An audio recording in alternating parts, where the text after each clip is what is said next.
Well, today I'm going to do a little bit of Q&A, and by that I mean I'm going to answer a question from a gentleman named Dean. And without further ado, let's get to the question that he's asking. Hey Alec, this is Dean Mueller. I'm standing in Nate Ellerton's wood carving studio, and we have a question maybe for you and your viewers. So I have a piece of walnut here, a sign that goes on the back of a chair that I put out every summer with a little flower basket on it.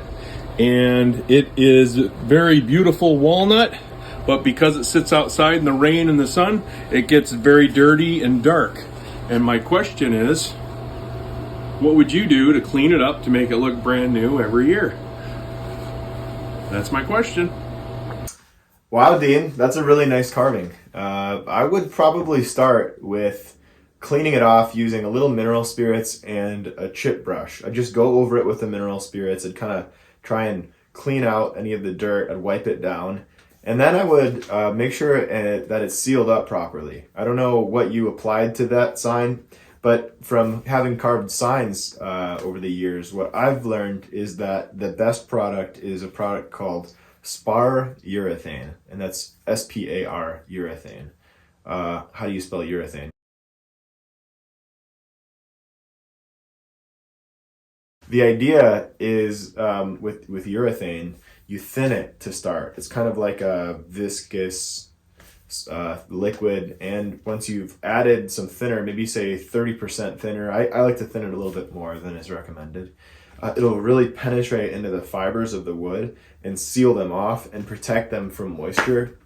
And so I would do a couple of coats of a thinned spar urethane, let that dry in between coats, so a few hours in between coats. So you could probably do 2 coats a day, something like that.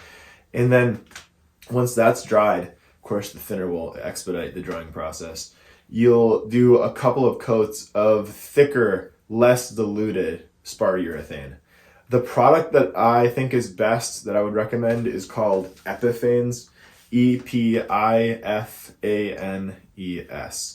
Epifanes. And that is one of the better products that I've used in terms of just holding up over the years. I've had products covered in Epifanes that have gone back 7-8 years and they're still holding up well outside. So anyway, I would do that at a couple of coats.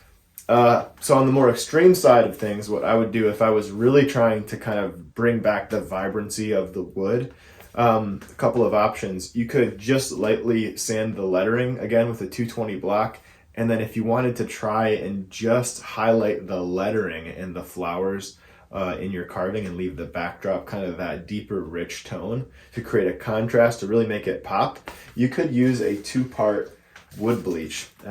Walnut apparently really responds well to 2-part wood bleaches. It doesn't like take away the nice coloring of the wood, but it just lightens it up. And so that would really make those letters pop. That's an option for you. It wouldn't look quite as, I don't know, naturally occurring, I guess. It would look like like the letters are lighter and kind of popping, which could be a cool effect.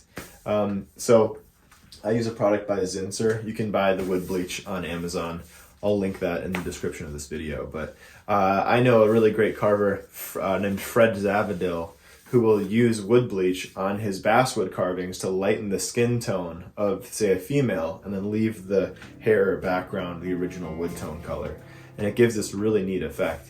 I would say, though, be careful with the wood bleach on other types of woods. For those of you watching this, I wouldn't apply it to poplar, even the cottonwood bark I've tried before using this 2-part finish or bleach, and it just brings out this really ugly green-yellow color that is completely unusable. I had to carve the whole surface off. So anyway, those are a few of the things that I would do, and I appreciate the question. See you guys.